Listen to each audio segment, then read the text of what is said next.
নমস্কার, শেয়ারবাজ থেকে আমি শাশ্বত মিত্র। আমার এডুকেশনাল চ্যানেলে আপনাদের সবাইকে স্বাগত। আজকের মার্কেট দেখলেন যে নিফটি প্রায় 200 পয়েন্ট ওপরে খুললো। কিছু কিছু পজিটিভ কিউজ ছিল এবং সেখান থেকে নিচে প্রায় 23,114 বন্ধ করেছে। আর ব্যাঙ্ক নিফটি নেগেটিভে বন্ধ করেছে, ওপর থেকে প্রায় 1000 পয়েন্ট নিচে। তবে যদি আপনারা আমার টেলিগ্রাম চ্যানেলের সঙ্গে জুড়ে থাকেন, টেলিগ্রাম চ্যানেলের সদস্য হন, তাহলে আশা করি আপনাদের খুব একটা অসুবিধা হয়নি। কারণ টেলিগ্রামে আজকে সকালের মর্নিং নোটে পরিষ্কারভাবে লিখেছিলাম যে 23,300 থেকে 23,385 বড়জোর যেতে পারে। নিফটি মনে হয় হাই করেছিল 23,345.15। সুতরাং সেখান থেকে যেটা ভাবা ছিল সেরকমইভাবে একটা প্রফিট বুকিং এসছে এবং সেটা 23,100 নিচে গেছিলো এবং লাস্টে অ্যাভারেজে 23,114তে বন্ধ করেছে। কিন্তু আমি কিছুদিন ধরে লক্ষ্য করছি আমার যে টেলিগ্রাম চ্যানেলের সদস্য সংখ্যা একটু কমে গেছে। 10,000 মনে হয় 11,000-এর কাছাকাছি গেছিলো, সেখান থেকে আবার 10,000। এখন মর্নিং নোটটা আপনাদের কতটা কাজে লাগছে আমি জানি না, আপনাদের কি কাজে লাগে আমি জানি না, কিন্তু ব্যক্তিগতভাবে আমার প্রায় 1.5 থেকে 2 ঘন্টা সকালবেলাটা চলে যায় খালি মর্নিং নোটটা ভেবে লিখবার জন্য। তাই জন্য আজকে আপনারা একটু রেসপন্স করবেন। যদি মনে হয় যে আপনাদের কাজে লাগে, each and every one response করবেন। ওই 20-30টাকে কমেন্ট করলো ব্যাপার নয়, তারা রোজই কমেন্ট করেন এবং তারা রীতিমতো এটা দেখেন। কারণ বেশি রেসপন্স না পেলে শুধু শুধু এই 2 ঘন্টা 2.5 ঘন্টা প্রতিদিন সকালবেলা সময় নষ্ট করা কোনো মানে হয় না। তাহলে মর্নিং নোটটা বন্ধই করে দেবো। সুতরাং যদি আপনাদের সত্যি করে কাজে লাগে সেটা স্বতঃস্ফূর্তভাবে জানাবেন এবং অবশ্যই যদি আপনাদের কাজে লাগে তার জন্য আমি সকালের 2 ঘন্টা ব্যয় করতে রাজি আছি, কিন্তু শুধু শুধু ব্যয় করতে রাজি নই। যাই হোক, মার্কেট 54,000 দেখলেন। ব্যাঙ্ক নিফটি প্রায় 54,364 হাই করে 53,347 লো করেছে, মানে প্রায় 1000 পয়েন্ট ওপর থেকে পড়েছে। নিফটিও প্রায় আপনার 345 থেকে 85, মানে প্রায় 270-80 পয়েন্টের কারেকশান। অ্যাকচুয়ালি কি হচ্ছে, কালকে একটা অস্বাভাবিক ঘটনা ঘটেছে। আপনারা দেখেছেন যে একই দিনে ক্রুড $103-4 ঘোরাফেরা, সেখান থেকে $119 হাই করে আবার আজকে $105, মানে $15 এদিক ওদিক হচ্ছে প্রতিদিন। $15 এক সময় ছিল, আপনি চিন্তা করুন 3 মাস আগে যখন 60, 62, $70 চলতো, $15 মনে হয় 3 মাসে এদিক ওদিক হতো না। সেই $15 সিঙ্গেল ডেতে এদিক ওদিক হচ্ছে, তো মার্কেট তো এদিক ওদিক হবেই। এবং আমরা যতটা ভাবছি এই ইসরায়েল, ইরান এবং আমেরিকার যুদ্ধ, তার থেকে অনেক বেশি অর্থনৈতিকভাবে বিশ্বকে কিন্তু ক্ষতি করেছে। এটা মাইন্ডেড, এটা মাথায় রাখবেন। কারণ আপনি যদি দেখেন অ্যালং অনলি কাতারের যেটা গ্যাস, যেটায় লাস্ট কালকে ইরান মিসাইলটা মেরেছে, সেটাই গ্যাস প্ল্যান্ট। আপনি চিন্তা করুন, বলছে এইটুকু ক্ষতিতে 17% গ্যাস কম উৎপাদন হবে। Not a matter of joke, 17%। এবং এই 17% পুরো উৎপাদন হতে আবার 5 বছর লাগবে। তার মানে বুঝতে পারছেন কতটা ক্ষতি। এবং এটা শুধু একটা গ্যাস প্ল্যান্টের কথা বললাম, এরকম বহু জায়গায় এই এনার্জি সাইডের ওপর যে হামলা দুটো দলই দুজনের ওপর করছে, এটা বিশ্ব অর্থনীতিকে রসাতলে নিয়ে যাওয়ার ক্ষমতা রাখে, এটুকু আপনাকে বলতে পারি। কারণ যে ধরনের এনার্জি প্রাইস হয়েছে, এইমাত্র আপনারা দেখবেন যারা খবর রাখেন যে ইন্ডাস্ট্রিয়াল ডিজেলের দাম সরকার 22 টাকা বাড়াতে বাধ্য হয়েছে। 22 টাকা মানে অনলি হয়তো 2.5% যে দাম ছিল তার, মানে 25% অফ দ্যাট প্রাইস। 87 টাকার দাম আগে মনে হয় ছিল ইন্ডাস্ট্রিয়াল ডিজেল। যদিও আমাদের যে ডিজেল ইউজ করি তার দাম বাড়েনি, কিন্তু ইন্ডাস্ট্রিয়াল ডিজেলের দাম 22 টাকা বেড়েছে। এটা not a matter of joke, কিছু করার নেই। যে ধরনের প্রাইসিং হচ্ছে তাতে সরকারেরও কোনো হাত নেই আর। এবং আপনার যেটা প্রিমিয়াম পেট্রোল যেটা ইউজ করি, সেটার দাম দেখবেন সরকার 2.5 টাকা বাড়িয়েছে। আমাদের পেট্রোল ডিজেল, মানে যেটা আমরা ইউজ করি, সাধারণ মানুষ যেটার জন্য গাড়ি বা বাস, লরিতে, বিশেষ করে খাদ্যপণ্য ব্যবহারের যে ডিজেল বেশিরভাগ আমরা ইউজ করি, সেটার দাম এখনও বাড়েনি। কিন্তু ইন্ডাস্ট্রিয়াল ডিজেলের দাম বাড়লেও একটা তো আপনার ইনফ্লেশন তো বাড়বেই, কারণ ইন্ডাস্ট্রিয়াল ডিজেল যারা ইউজ করে তারা তো আমাদের জন্যই কিছু না কিছু করছে, তাহলে তাদের যদি কস্ট বাড়ে তাহলে তারটা আলটিমেটলি সেটা আমাদের ওপর এসে পড়বে। সুতরাং বুঝতেই পাচ্ছেন, এবং আপনারা কতটা দেখেছেন জানি না, একটা দেশে পেট্রোপণ্যের দাম প্রায় 40% বেড়েছে। আমরা এখনও তার আঁচ পাইনি। একটা দেশে 40%, মানে সাধারণ পেট্রোপণ্যের দাম। গ্যাসের দাম তো মানে কিভাবে বেড়েছে তার কোনো ঠিক নেই, এরমই বেড়েছে 30%, 35%। আমাদের এতদিন পরে সরকার ইন্ডাস্ট্রিয়াল ডিজেলটা বাড়ালো, তাও, এবং কমার্শিয়াল গ্যাসের দাম একটু বাড়িয়েছে, কিন্তু সাধারণ গ্যাসের দাম মাত্র 60 টাকা বেড়েছে, সেটা এমন কোনো পার্সেন্টেজে পড়ে না। এইটা যে কত খারাপ এফেক্ট হবে যদি আর কিছুদিন এই যুদ্ধ চলে, যদি এরকম ইকোনমিক জোনের ওপর যদি এবং এনার্জি সাইটের ওপর যদি আক্রমণ চলে, it's a horrible for market, horrible for everything. মানে এটা পোটেনশিয়াল অনেক বেশি। আমি বারবার বলেছি, যে যুদ্ধে এই মিডল ইস্ট, যেখান থেকে মেন এনার্জিটা আসে, কাতার থেকে মনে হয় আমাদের 40% গ্যাস আসে সম্ভবত, 40 বা 60%। তাহলে বুঝতে পারছেন, কাতারে 17% গ্যাস কম হওয়া মানে আমাদের কত বড় এফেক্ট। এবং তার প্রতিফলন আপনারা দেখছেন এফআইআই 2025-এ সম্ভবত 92,000 কোটি টাকা, 2025-এর জানুয়ারিতে 92,000 কোটি টাকার বা 88,000 কোটি টাকা, আর ফরগট দ্য অ্যামাউন্ট, এরম একটা কিছু বেঁচেছিল, হায়েস্ট ওটা ছিল এক মাসের বিক্রি হিসাবে। এই মাসে অলরেডি, আজকে এখনও আমি জানি না, গতকাল পর্যন্ত 81,000 কোটি টাকা বেচেছে।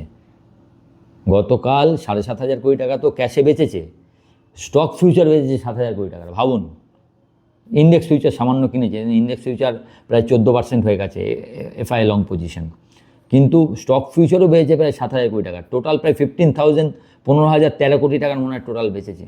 ভাবুন বেচার ইয়েটা ভাবুন। এবং গতকালের পড়ার একটা কারণ, যেটা আমরা পরে বুঝতে পারলাম, কোনো কারণে কালকে ব্যাংক বন্ধ ছিল, গুড়ি পাওয়া মনে হয় ছিল সেই কারণে। এবং ব্যাংক বন্ধ থাকার ফলে কি দেখবেন, ডিআইয়ের কেনাটা মাত্র 3,600-500 কোটি টাকা এসছে। ডিআই একইভাবে করতে পারেনি। ডিআই আবার টানা প্রায় আপনার 94,000 কোটি টাকার, না 95,000 কোটি টাকার এবছরে কিনেছে। এফআইআর থেকে বেশি কিনেছে ডিআই। 81,000 ক্যাশে বেচেছে, আমরা 95,000 ক্যাশে কিনেছি। এবং এফআই মনে হয় সম্ভবত আজকে যদি বেচা হয়, জানুয়ারি থেকে, গত বছরের জানুয়ারি থেকে মনে হয় হায়েস্ট পরপর বেচলো। আজকে নিয়ে মনে হয় 16 দিন হবে, গতকাল মনে হয় 15 দিন ছিল সম্ভবত, আই মে বি রং, 16 দিন হবে। আর ডিআইআই আজকে কিনলে টানা 18 দিন কিনবে। মানে ইন্টেন্সিটি আমি এই কারণে বোঝাচ্ছি যে আমাদের মার্কেট হয়তো পড়েছে 10-15% পড়েছে, মানে এটা তার থেকে অনেক বেশি মানে এফেক্ট করার ক্ষমতা রাখে, যদি না ইমিডিয়েট দেশগুলো নিজের মানে খেয়ালটাকে ঠিক জায়গায় আনে। এনার্জি সাইটের মারা মানে বুঝেছেন, সারা বিশ্ব প্রভাবিত হয়ে যাবে। কী দাম হতে পারে কোনো ঠিক নেই। আপনি দামটা কিসের উপর নির্ভর করে, আমার সাধারণ মানুষ কিসের উপর নির্ভর করে? দাম নির্ভর করে হচ্ছে যোগান এবং চাহিদার উপর। তা যোগান যদি না থাকে আর চাহিদা যদি বেশি হয়, দাম তো বাড়বেই। তো সেই দামটাকে কেউ সামাল দিতে পারবে না, কোনো কারোর ক্ষমতা নেই দাম সামাল দেওয়ার। তার কারণ হচ্ছে, এই দাম যদি সামাল দিতে হয় তাহলে আপনাকে কি করতে হবে? এই দামটাকে সামাল দিতে হলে আপনাকে আপনার দামটা বাড়াতে হবে, নাহলে তো এত বড় বড় কারেন্ট অ্যাকাউন্ট ডেফিসিট হয়ে যাবে, সরকার টাকাই দিতে পারবে না, সরকারের ধার বিশাল ধারে চলে যাবে, তার কোনো রকম কোনো ইনফ্রাস্ট্রাকচার ডেভেলপমেন্ট ওয়ার্ক কিছু করতে পারবে না, টাকা সবই সুদে চলে যাবে দিতে। সুতরাং বুঝতে পারছেন, এটা মারাত্মক পরিস্থিতির মধ্যে বিশ্ব যাচ্ছে। আশা করি এই 3টে দেশ এবং তাদের সহযোগীদের সমস্তকে মানে অন্তত খেয়ালটা ফিরবে যে আমরা কোথায় নিয়ে যাচ্ছি। ইরানের কিছু এসে যায় না, ইরান জানে আমি শেষ হয়ে গেছি, ইরান এই প্ল্যানটাই করেছে যে আমি যদি শেষ হয়ে যাই, all world will be affected, এবং সেটাই হচ্ছে। তো এটা একটা মানে খুব বাজে জায়গায় দাঁড়িয়ে আছে। আজকে আবার দেখুন $105 দাঁড়িয়ে, এখন আবার দেখলাম $111 ক্রুডের দাম। এনার্জি প্রাইস লো না রাখলে মার্কেট ঠিক হবার চান্স খুব কম। আপনি যেদিনকে জানবেন আবার $100 নিচে চলে যাবে ক্রুড অয়েল, যুদ্ধ থামবে, আপনি জানবেন মার্কেট আবার স্বমহিমায় ফিরে আসবে, এবং সেই ব্যাকটাও পুল ব্যাকটাও হবে দেখার মতো। এটাও আপনাকে বলে দিলাম। আজ পর্যন্ত যত যদি এটা সব কিছু ঠিকঠাক হয়, খুব বেশি সমস্ত দেশকে এফেক্ট করার আগে, তাহলে যেভাবে ফিরবে মার্কেটগুলো সেটাও দেখার মতো হবে। অন্যান্য বুল মার্কেটকে আপনার বামুন বলে মনে হবে, ডোয়ার্ফ। এত বড় বুল মার্কেট স্টোরে আছে, কিন্তু প্রোভাইডেড যে এই জায়গা থেকে যুদ্ধটা থামতে হবে, এই এনার্জি সাইডের ওপর এই আক্রমণ, এটা কিছুতেই ভালোভাবে নেওয়া যাবে না। যে পরিমাণ বিক্রি চলছে, এটা কিছু করার নেই, সবাই নিজের জায়গাটা আগে বাঁচাচ্ছে। ইমিডিয়েট বিল আগের দিন দেখুন 22,000 লোটা ভেঙে এত সুন্দর গেল, কিন্তু লাস্ট অবধি রাখতে পারলো না। কারণ শনি রবি কী হবে, কেউ আবার কোনো ভুলভাল স্টেপ নেবে কি না কেউ বুঝতে পারছে না। তো এই জায়গাটা আপনারা একটু খেয়াল রাখবেন। এনার্জি প্রাইস ইজ দ্য কি। এনার্জি প্রাইসের উপর নির্ভর করবে মার্কেট কি হবে। যাই হোক, ভয় দেখানোর জন্য বলছি না, কিন্তু এনার্জি প্রাইসের এই হঠাৎ বেড়ে যাওয়া, এই এনার্জি প্রাইসের উপর এফেক্টটা অনেক বেশি এফেক্ট হয়েছে। আমি একটা কথা আপনাকে বলেছিলাম যে যখন এই যুদ্ধ শুরু হয়েছিল, আমার আগের ভিডিও দেখবেন, যে ভেনেজুয়েলার যুদ্ধে কিছু এফেক্ট হয়নি, কারণ ওদের ক্রুডটা সেরমভাবে ইউজ হয় না, ওটা মোটা ক্রুড। ওকে রিফাইনের ক্ষমতাও বেশিরভাগ দেশের নেই, এবং বেশিরভাগ ওর যন্ত্র এত পুরনো দিনের বলে বেশি ক্রুডও তুলতে পারে না। কিন্তু ইরান হলে তা হবে না। ইরানের নিজের তো আছেই, এবং ইরান স্ট্রেট অফ হরমুজ যেটা একটা মেন জায়গা, সেটাকে কন্ট্রোল করে। আপনি ভাবুন, ইরান ডাইরেক্টলি বলছে যে স্ট্রেট অফ হরমুজতে যে কেউ যেতে পারো, আমাকে ট্যাক্স দিয়ে যাও, আমি এখান থেকে $30 বিলিয়ন ইনকাম করব, এবং সেই পয়সা দিয়ে যুদ্ধ করব। বুঝতে পারছেন যে জায়গাটা কোথায় যাচ্ছে? Very critical juncture. সুতরাং এই জায়গাটা আশা করি সবাইয়ের শুভবুদ্ধির উদয় হবে, এবং এই জায়গাটা এখান থেকে অন্তত একটু ভালো জায়গায় যাবে, যাতে অন্য দেশগুলো না এফেক্টেড হয়। এবং এটাও একটা ইরানের পলিসি, যাতে শুধু যদি যুদ্ধটা ইসরায়েল আর ইরানের মধ্যে থাকতো, তাহলে কিন্তু এইসব দেশে কিছু এফেক্ট হতো না, এনার্জি প্রাইসের কিছু হতো না, সমস্ত দেশ এরমভাবে আমেরিকার কাছে যেত না। আজকে আমেরিকা ইন প্রেসার, কারণ এনার্জি প্রাইস বাড়লে আমেরিকারও খুব একটা ভালো না, ওদেরও ইনফ্লেশন বেড়ে যাবে, ওদের অবস্থাও খুব একটা ভালো নেই। সুতরাং সব মিলিয়ে একটা ক্রিটিক্যাল জাংচারে এসেছে। তো আমরা তাকিয়ে থাকবো যে যারা ওয়ার্ল্ড লিডার, তারা যুদ্ধটাকে অন্তত থামাবার চেষ্টা করবে। আর এইসব নিয়ে আমার আলোচনা হবে আমার সেমিনারে 29 তারিখ, আগামী এই রোববারের পরের রোববার, HHI মানে হোটেল হিন্দুস্তান ইন্টারন্যাশনাল, যেটা এক্সাইডের সামনে আছে কলকাতায়, সেখানে।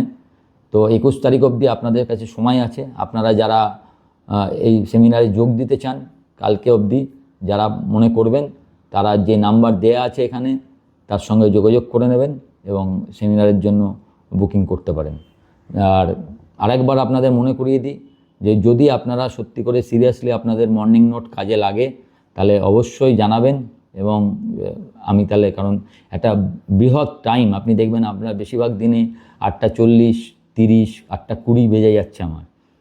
আমার অফিস সব কিছু একটা এফেক্টেড হচ্ছে, কিন্তু আমি করি কেন, যে যাতে আপনাদের একটু সুবিধা হয়। এবং সুবিধা হচ্ছে কিনা তো বুঝতে পারছি না। সুবিধা না হয়ে শুধু করার কোনো মানে হয় না। সেই কারণে আপনাদের বললাম, আপনাদের রেসপন্স ঠিক করবে যে এটা পরবর্তীকালে আমি চালাবো কিনা। ভালো থাকবেন, আপনাদের উইকটা খুব ভালো কাটুক, এবং উইক ভালো খবর নিয়ে আসুক যে যুদ্ধর একটা জায়গা থেমেছে, বা কিছু একটা ডিএসকেলেশন অন্তত হয়েছে। আশা করি সেরকম কিছু খবর পেলে আমাদের পক্ষে ভালো হবে। আর আমার টেলিগ্রাম চ্যানেলের সঙ্গে জুড়ে থাকবেন, এবং ভিডিওটা ভালো লাগলে একটু লাইক, শেয়ার, এবং যারা প্রথমবার দেখছেন সাবস্ক্রাইব করবেন। নমস্কার।